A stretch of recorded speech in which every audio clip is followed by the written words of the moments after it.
Ellen Ripley is rescued aboard an escaped shuttle by members of the Weyland-Yutani Corporation while in stasis sleep. After waking up, she is informed by Weyland Corporation representative Carter Burke that she has slept for over 57 years. Her daughter, who was then 11 years old, is now dead. While being questioned, she informs the investigative committee of an alien creature that destroyed her crew. It gestates in the human body and kills the human host when it matures. The committee does not believe any of her claims and suspends her indefinitely. A terraforming colony loses contact with the company after being attacked by the aliens. And Carter and the Colonial Marine Gorman ask Ripley for her help in investigating the issue.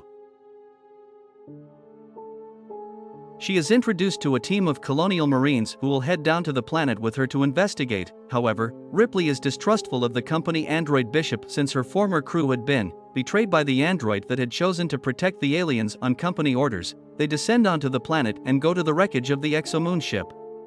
The Marines go inside to investigate and they find evidence of a sharp struggle, but there is no one alive there. Ripley and the Colonel join the Marines on the ship and continue the search. They find a medical lab with samples of the aliens preserved in glasses. They soon discover a young girl who had been hiding alone inside the ship. Ripley manages to follow her into her hiding place, catch her and bring her back up. She says her name is Newt and she is the survivor of the terraforming colony that was wiped out by the aliens.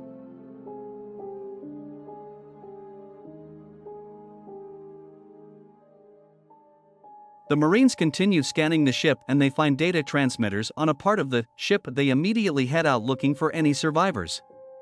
They proceed inside to find a nest of unknown origins. For fear of rupturing the ship's cooling system and causing a nuclear explosion, the Marines are ordered not to fire their guns by Colonel Gorman.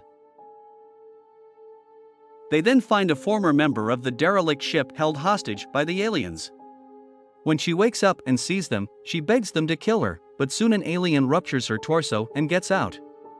The Marines burn the creature and the Marine with fire. They are then beset by the aliens and they have to get through by incinerating them. One of the Marines, Wierspassky, is taken down by the aliens. Gorman is flabbergasted by the situation and is unable to do anything due to his inexperience. Ripley takes charge of the armored car and drives into the ship, rescuing the surviving Marines. Gorman passes out and Corporal Hicks takes charge. Wierspassky wants the crew to bomb the whole site and kill the aliens. Carter is adamant that the company would lose a lot of expensive property. Hicks calls for evacuation with the plan being to nuke the whole site from space. However, the escape aircraft is attacked by an alien and the pilot and his fellow Marine go down with it. They decide to barricade themselves in a section of the ship and wait for rescue just like the girl Newt had done. However, some of the Marines like Hudson are losing their minds at the possibility of being killed by the aliens. Ripley convinces Hudson to relax and gets him to provide them with floor plans for the section they are in. Bishop shuts himself up in the medical labs, analyzing the aliens and tending to Gorman. The team barricaded themselves in the section and set up motion guns to stop the aliens at two entrances and then sealed the tunnels. Hicks gives Ripley a tracker that they can use to track her when she gets lost. Ripley then puts Newt to sleep in the medical bay. At the lab, Ripley postulates that there must be a queen laying the alien eggs. When she orders Bishop to destroy the alien samples after he is done with them, he refuses, saying Carter had ordered him not to. Ripley confronts Carter and it is obvious that his greed for money outweighs everyone's lives on the ship. She refuses to go along with his ideas. The aliens swarm towards them and the motion guns begin to fire at them. However, there is not enough ammunition and the aliens get to the pressure door. Bishop informs them that the ventilation has been blown up and the crew has 4 hours until everything explodes in a thermonuclear explosion. The team decides to send Bishop down the tunnels to find the remote aircraft that will take them out of there. Meanwhile, the team waits for the enclosing aliens. However, the aliens change course at the last minute, buying them some time. Ripley gets some gun lessons from Hicks and joins Newt in the medical bay to take some rest. She is woken up by an alien that has gotten into the lab. However, she and Newt cannot escape the medical bay because Carter has closed the door. As they scream at the camera for Hicks to see them, Carter discreetly shuts down their camera when Hicks is preoccupied. Ripley and Newt battle the aliens in the sick bay. Ripley manages to get Corporal Hicks' attention by turning on the fire suppression system. They are rescued in time and the two aliens are dealt with. Ripley informs them that it was Carter who had closed the doors and set the aliens on them using samples from the lab. They apprehend Carter and Gorman wakes up from his concussion. But Carter denies everything despite being guilty. The aliens then cut off the power and the team has to be on alert again. The monsters get into the perimeter, but no one can seem to find them. It appears they have found a way above them and they land on the team from above, causing chaos for the Marines. Burke takes the chance to escape, closing the door behind him. Ripley and Newt chase after him, but it is already too late and he has closed the hatchet. Vasquez and Hudson handle the aliens as Hicks rushes in to help. Hudson is taken down by the aliens and Burke meets his end in the hands of an alien behind him that managed to get through. Hicks cuts the lock open and they get in and Newt guides them through the ventilators, but Gorman goes back to help Vasquez and they die together after exploding a grenade when the aliens are about to get them.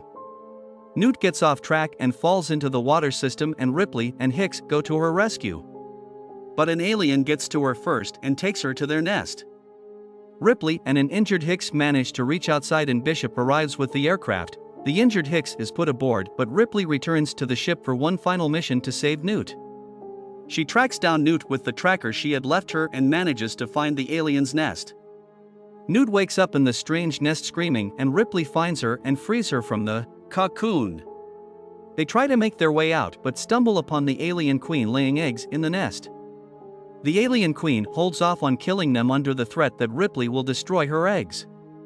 But when Ripley and Newt get to a safe distance, Ripley sets the eggs on fire and the queen is mad and begins to chase after them. They make it out of the ship with only 2 minutes left before the whole place blows. Bishop comes for them in the remote aircraft and manages to rescue them. While scaling the atmosphere in the aircraft, the whole station blows up in a huge thermonuclear explosion.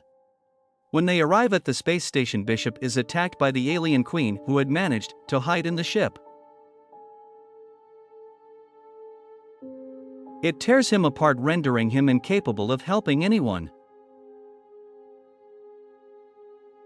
Ripley runs off and finds a human-powered robot and fights the queen. She manages to blow the alien into the depths of space. Bishop saves a swaying Newt by catching her on the half-bishop and preventing her from being drawn in by the pressure of the open shutter door. Ripley prepares 2 stasis pods for both her and Newt. She hopes the next time they wake up they will be home on Earth again. The film ends with both of them going into hypersleep. Thanks a lot for watching, guys. Subscribe for more videos like this, turn on notifications, and leave a like to help the channel. Thanks for watching.